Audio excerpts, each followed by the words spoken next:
in what was probably one of the more uninteresting uninteresting Queen's birthday games I've seen in a little while. I think the Magpies were a little bit lucky just to get over the line, do exactly what they had to do. The midfield might have been dominated. The defence might have been a little overwhelmed at time by a pretty average offence in Melbourne, but we came out on top. The big man Clokey had a good game, and that's something that we all like to see. Evening, GC. Thank you for joining us again this week after your rubbing elbows with high society last week. That's all right. Yeah, I'm back to the terra firma now. So I thought it was an entertaining game, wasn't it? I thought, but it never reached that high standard, I guess. But I thought we always looked like we should win. But you thought, God, if we lose this, it'll be not impossible, but a bit of a disaster. There was that moment in the second quarter where they piled on those 5 goals, and you started having PTSD flashbacks of the Richmond game, and this tug of war developing where we just weren't playing good football. Where we never seemed to click into third or fourth gear. It was just steady as she goes. We'll get over the line. Yeah. Well, I thought it was an entertaining game. Yeah? Yeah, it was. It was lots of toing and froing, and it was a bit messy at times, but overall it was an entertaining game of footy. I guess after the high of the North Melbourne game, it's just where we hit those the great heights, and anything's going to be a letdown from that. Not a letdown, so to speak, but I thought the biggest concern for me on Monday was I think we were categorically outplayed through the middle by a team that we shouldn't be outplayed by, and that was my only question mark on it. But again, I might be seeing it from a fairly negative point of view. But Laurie does remind me, Taylor Adams being out does hurt the team, has hurt us in the clearances and the clinches. So it was an important win, I think. It actually highlighted how important Adams has become to the team, which was interesting. Yeah, no, I think we missed. He because there was a flow-on effect to all our other midfielders. I think without him there, they struggled a bit, and Melbourne definitely dominated us in the midfield, and I think him missing was the biggest factor there. I think the other concern for me, at least in my mind, Monday solidified one thing. Pendlebury is carrying something. He's not at his best. He doesn't look like he's hitting full stride. That doesn't take away from the job that Bernie Vince did, because he's become quite a aggressive tagger. But he doesn't look to be at full gear. What are your thoughts? I know we're a week away from the bye. Is he a player that we should have looked to rest for this past week and then maybe bring him back for the GWS game? Or are you supportive of the idea of playing him through GC? Well, it's hard to know. I mean, he hasn't been right for the last few weeks. I agree. Just looks a bit off. I think it very much depends what's really going on, because I think it's a bit of a mystery. If he can play on, I think, great players play through these times, and so I'm happy enough for him to play through it, and hopefully you assume that by playing through it, he's not going to make it any worse. And if that's the case, I think he gets through it, and then hopefully sparks up a bit later in the season. And just to continue a little bit of not a negative light. I mean, the way I've started this, you'd think we were 3-7 as opposed to 7-3. But one of the threads on the board that I think popped up late yesterday or early yesterday was looking at Tom Langdon. Tom Langdon's year. I don't think he's regressed as much as people think, but he isn't having a good time of it at the moment. Doesn't seem to be hitting his stride. Do you think it's time for someone like him, and all young players, a lot of young players do end up having to drop back to the VFL for a few weeks, get a bit of form up, but do you think his time might have expired for the moment? No, I don't think so at all. Well, I'm a bit bemused by the idea that his place is under threat. I mean, I think statistically he looks fine. I agree at times. I mean, people keep saying he's going to get caught, but he actually doesn't really get caught. He just looks like he might get caught. I think he's playing a solid role for us. I think people have forgotten, that he's a second-year player who was a pick 63 in the draft last year, and you've got to give him. I think he's probably, in hindsight, he's probably better this year than he was last year. But last year he was a first-year unknown, so we just marvelled at whatever he did. This year we're sort of expecting more from him, so we don't we don't cut him the slack anymore. But I'm fine with him. I don't have any worries.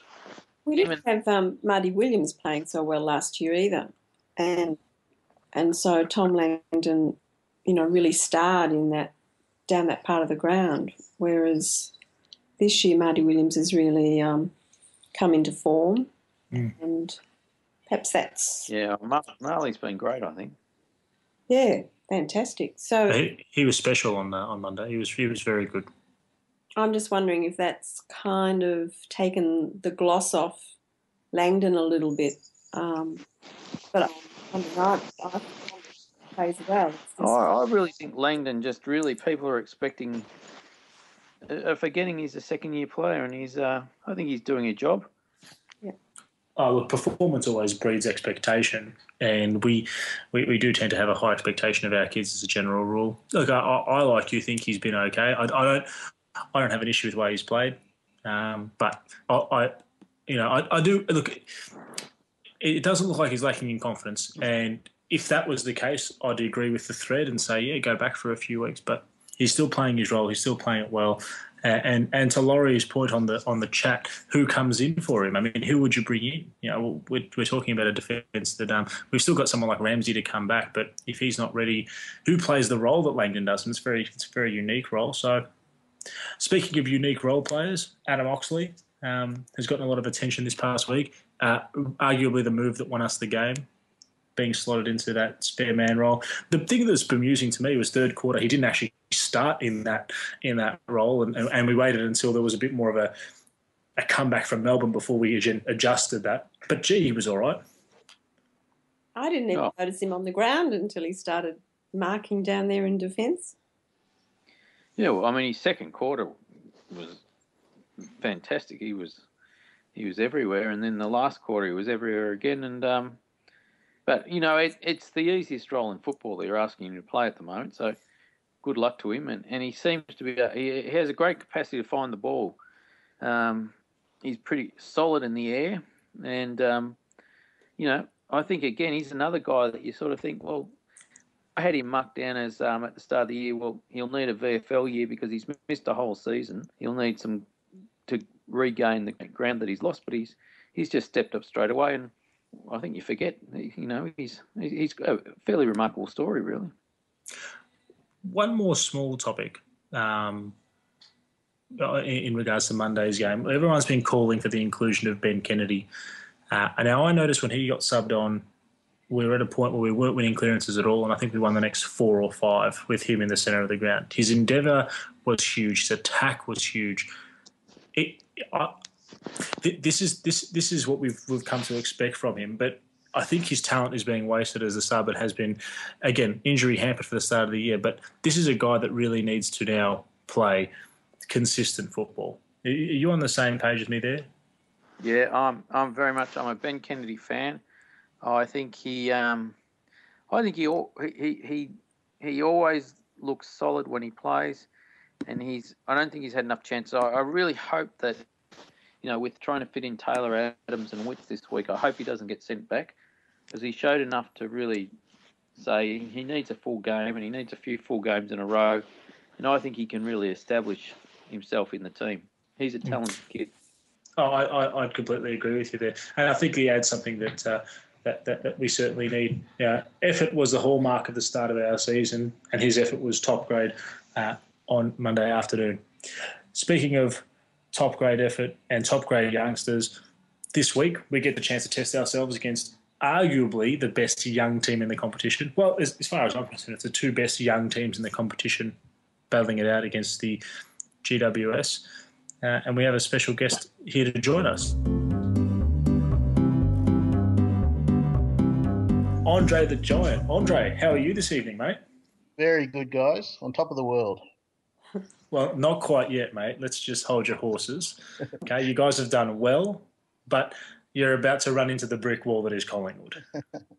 Yeah, no. Look, we're expecting a very difficult game on Sunday, so I don't think that's lost on any of us. But if we can be competitive, that's all we can ask.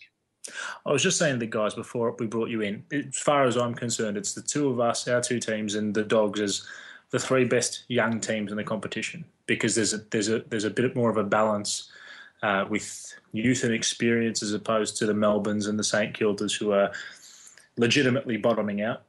You know, you guys have done incredibly well to bring some incredible players, some incredibly experienced players in for, a bag of chips and a can of Coke. The Mumford deal, Heath Shaw, you paid a bit much more for Griffin. But how have you seen the year? I mean, it must be remarkable to go from 3 wins last year or something like that to where you are now. Oh, it's been fantastic. I know as a Giants supporter, the first couple of years have been really difficult. I live here in Victoria, and just getting smashed by everybody that knows me for every game when we were getting beaten by not even being competitive. Just being thrashed. So that was quite hard. But I think the thing for us is that because we've had such a talented group, they've always shown flashes of ability and just to keep you excited. But this year they've just really matured, and I think physically they've they've really improved, and they're running out games and but just being competitive every week. So that's been really pleasing for us. Mm. We've got to talk about the elephant in the room for a second, because obviously Collingwood are in a position now where we've shed some salary thanks to a few of our trades and pushing out a few players. We will be coming, or potentially coming, for one of your young midfielders. Yeah. What do you guys now see as an equitable trade deal? You haven't gone down the Gold Coast path of just pumping number 1 draft picks into your team or mini draft picks. You have traded for talent. So what would you consider an equitable trade for a Shield or a Treloar?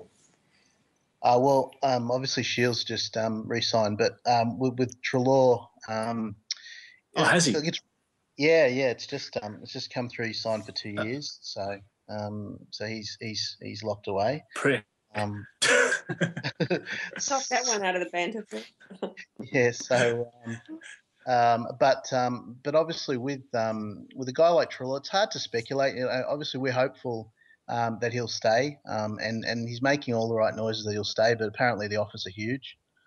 If he did go, I think we're probably at a stage now where early draft picks, we've got quite a few young players already in the team, so we've got some good kids coming through the academy and whatnot. So I think it would be more a needs-based thing. So from what I've viewed, we'd probably lack a little bit of depth in the ruck. If anything happens to Mummy, we probably do need another senior guy there. I think it would just be more a needs basis now, rather than just wanting to stock up on draft picks. If you're talking Ruckman and Collingwood, Jared Witts would be the obvious one to get involved in a Treloar trade. And being a New South Wales boy, he's not one I'd want to lose, but he'd be something I would have thought that you guys would ask for. I mean, he might be part of something. I think just as a straight swap, obviously, it wouldn't be enough. I wouldn't have thought for us. I think we'd want probably for a player like a Treloar, a combination of players and picks. It would probably take a multi-team sort of a deal to get it to happen, so that we could fill a few voids. But I mean, I'm really hopeful that he'll stay. He's probably out of all of the kids, he's been the most adamant that he's staying. The others have been pretty quiet, and we've been really nervous about them. But he's been very forthright about wanting to stay and be with the group. But I suppose, if the offers are like double what he's getting, or and it's over 4 and 5 years, anyone's going to consider going. Because that's the challenge. I would have thought some of Witts and our first draft choice would have been something that you'd come at. See, the bottom line is, if we're in a situation where he definitely wanted to go, you then are not you're then in a very difficult position. The club more or less has to try to make it work. So if he says, I want to go to Collingwood, that's the club I want to go to, and I want to leave, and he's out of contract, then it's, it then becomes a lot more difficult for us, because you guys can pretty much have all of the hand in that situation. So until it gets to that situation, it's very hard to speculate. But look, we're really hopeful that he stays, because I think if we can keep him, particularly him and Shield, together for the next 2 or 3 years, then we should have a flag contender, and we should be a flag contender in the next couple of years. Oh, definitely. Look, it certainly seems like you guys are going in the right direction. But speaking of the right direction, I can't look past my own team.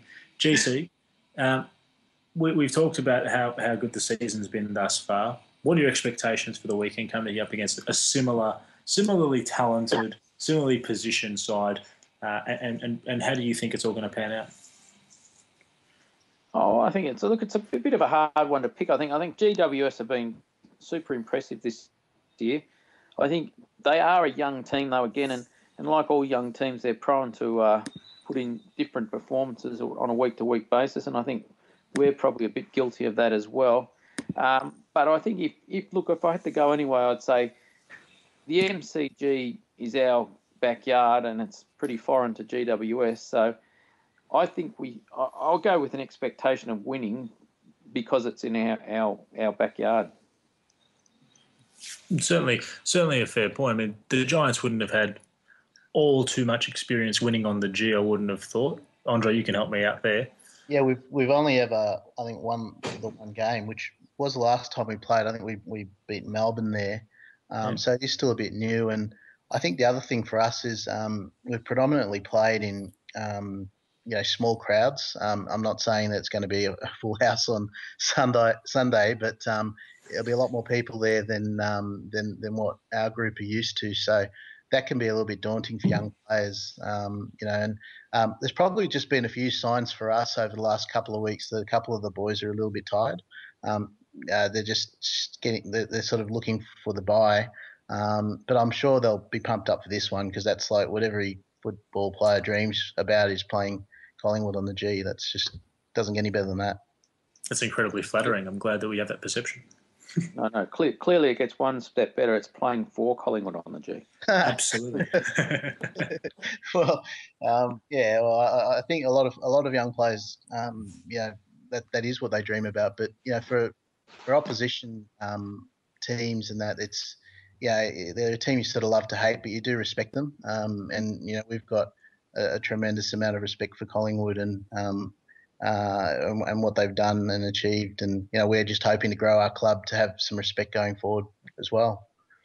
Well, you're certainly going about it the right way. Given it's Wednesday, let's do a little bit of foreshadowing, ins and outs for the Giants. Who do you think will line up against Collingwood? Are we going to see any major changes? I don't think so, because we haven't had too many problems with injuries this year. We've been blessed. I think Nick Haynes, he could be one to come back, and he's had a bit of a problem with the groin, and he's really important for us. He's just very steady down back, and he's really good intercept defender, and he's really come of age this year. So I think if he came in, that would be a major boost for us. But other than that, we've had some pretty good continuity with the group, and I think they're all in reasonable form, so I don't see too many other major changes.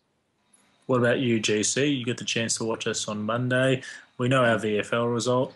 Are we going to see any changes, or are we going to keep the ship steady?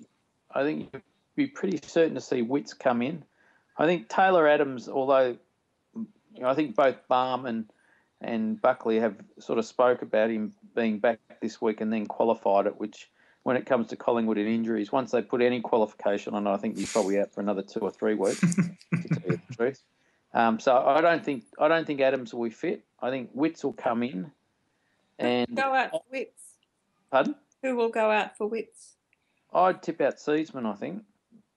I think Seaman just looks a bit in need of a run in the seconds. So because I'd like to keep Broomhead and Kennedy both in. So I think Seedsman for mine. Gio was dirty on White on Monday. It was a tough game for me to watch of his. Given what he can show and what he produced, then it was he's playing like someone who again doesn't just never can strike that consistency, and that's a bit of a shame with him. But I'd certainly like to see Witts back in the side and get back that trio that we had before: Grundy, Witts, and White, all rotating through the ruck, and you know. I think Jesse White for mine. I think if you don't have great expectations, you won't get too disappointed. He's a journeyman. He's this season. He's his best season in AFL football, and he's been there for about 8 years, hasn't he? His goal kicking, and possession rate this year is up past what it's ever been before, and he's having 3 or 4 shots on goal each week. He's doing more than I would expect him to do. So, don't expect too much from him. If he keeps giving the output he is at the moment, that's probably enough, because he's important as a structure to us. So we just need to wait for a Moore or someone to come on and be able to replace him. But for the moment, he's just going to do the job. But you're never going to get too much out of him. He just doesn't have it. He's sort of a utility player that's kind of, just there, as you said, to kind of help hold the structure together rather than be a real focal point or something. I just think they must have, they've got a certain expectation of what they want him to do, which doesn't meet our expectation, and so he seems to not be doing much, but he must be doing enough of whatever they want him to do. So. Could I just butt in there with Jesse White? I saw a fair bit of him in Sydney, and he's so enigmatic. At his best, he's just, he's pretty electric, but it's just so rare. But you almost think with players like him that teams are better off signing them for 1 year, just 1 year deals, and making sure that they're sort of, if you give them any degree of comfort, they just lapse back into bad habits. And because he, in his last year in Sydney, he just looked like an A grader, and then you just see some of these ordinary games he throws up. So he's just very, very frustrating. He's going to be a tease, for his whole career. Well, I think the biggest thing about him is he just doesn't really. He looks great. He looks like physically he's a fantastic specimen, but he just doesn't understand football as well as what most of his opponents do. So he's always out of position. He just doesn't get it, and I don't think he ever will. Guys, could I ask you all a question just about Taylor Adams?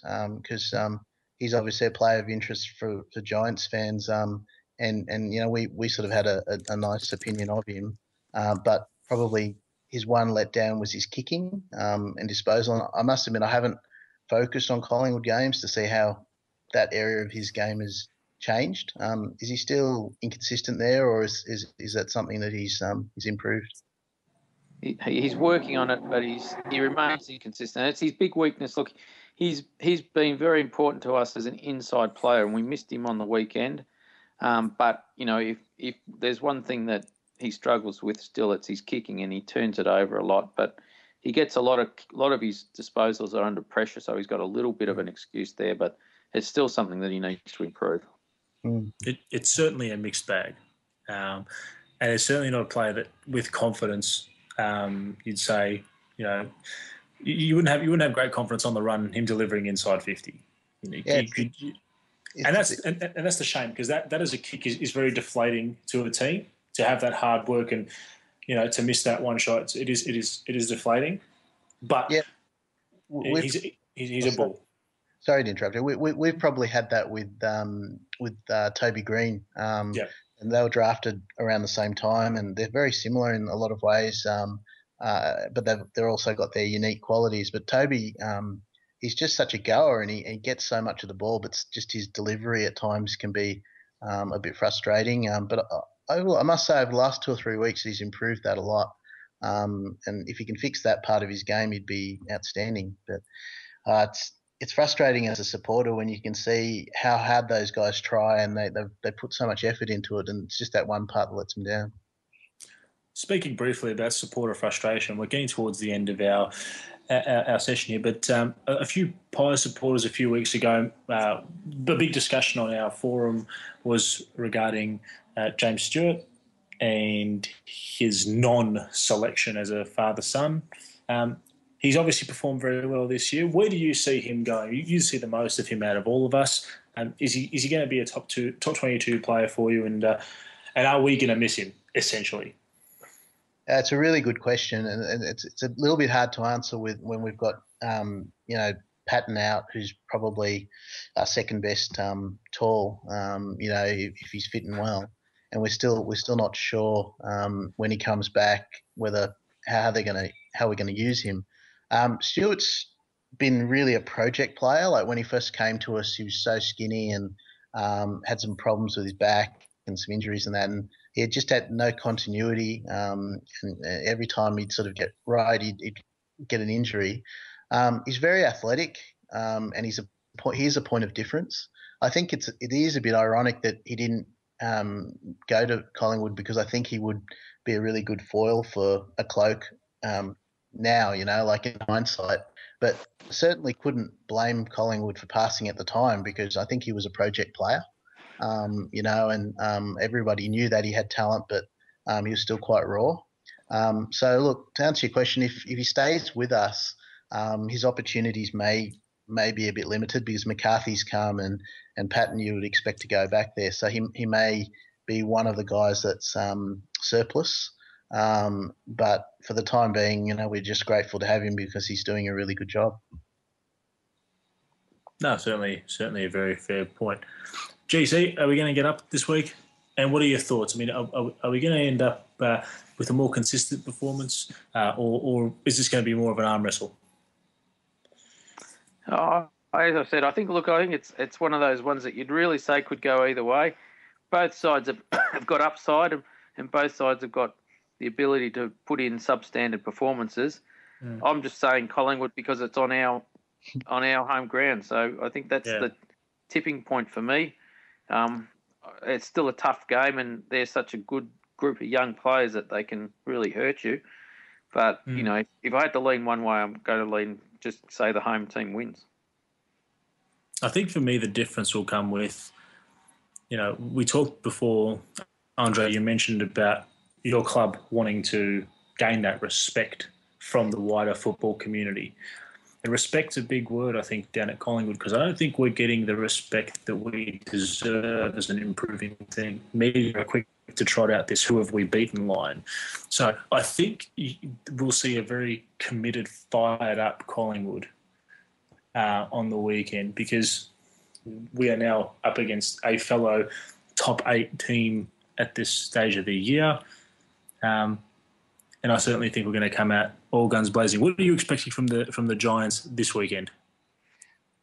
I think it's an incredibly dangerous game for us. We seem to we've got to that stage of our development where we handle the lesser teams very well, and we perform quite well against the top teams, because the level of expectation is a lot lower, and the pressure's a bit lower. But the teams that are around us, like Collingwood, the Richmonds, the North Melbournes, the West Coast, they just seem to touch us up, because I think there's a little bit more expectation and pressure on us to perform. So I think it'll be a very close game. I think it could go either way by two goals. 1 or 2 goals.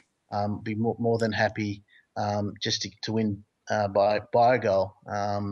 So I think for you guys, it's just going to be emulating what some of the teams like West Coast have done, and that's shutting down our usage up the guts. If you're able to do that and capitalise on opportunities that you get, then I think it'll be very hard for us.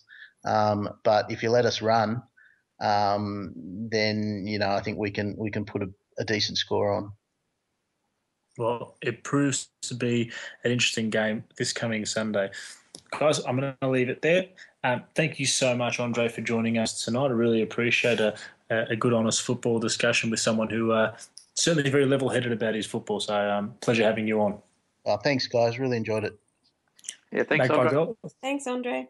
Cheers. Let's hope it's a really good match. Absolutely. That means it can only be one thing.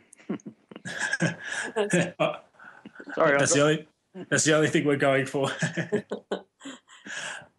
Magpie Girl, thank you once again for coming on. it's a pleasure, Marty T. Thank you. And GC, thanks again for being just being around. Oh. We love having you here. I love being here. And we've got Gee. his rank tonight. Don't forget. We do have TD's rank coming up. Gee, how warm was that, GC? That was just such a warm embrace. We're a loving family here on the Say that to me. podcast. Well, sorry.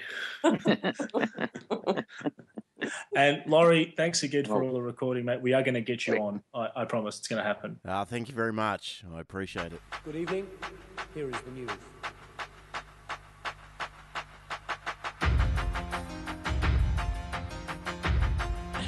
He speaks. I think he's stopped. Boy. For another week, this is the Mighty T signing out.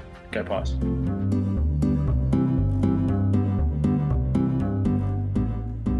Okay, this is round 11 rant for TradeDraft. And my rant today is going to be about our inconsistency in games, as we've seen over the last 2 weeks. We saw it against North Melbourne in doing games. Because at the start of the North Melbourne game last week, when we played, the first half was shocking. We played terrible footy. But we came back after the second half and blew them away. And then we saw the Demons games. We started well in the first quarter, played shocking in the second quarter, came back a bit in the third quarter, and fourth quarter, I think Melbourne ran out of gas and we just did what we had to do to win the game, which was great to see, but still. We also seen other games. Richmond, we did it when we started well, then let the other team come back in and thrash us. And just to see, if you want to be a good side and up the top in the finals or even the top 4 chance, we have to figure out a way how to make the difference different. We can play so well, but not make the low so bad. Like, if we can play bad, it's just a little bit worse, but nothing makes you go, oh no, we're terrible. But we have a young side, so that explains it a little bit. But hopefully that's something as we mature over the next couple of years, something that will get our best and the worst be less farther apart, so that would be good. So hopefully we will got a massive game against GWS on Sunday, so hopefully we can win that game, but we would not want to be so up and down as we have been the last couple of weeks. Go Pies.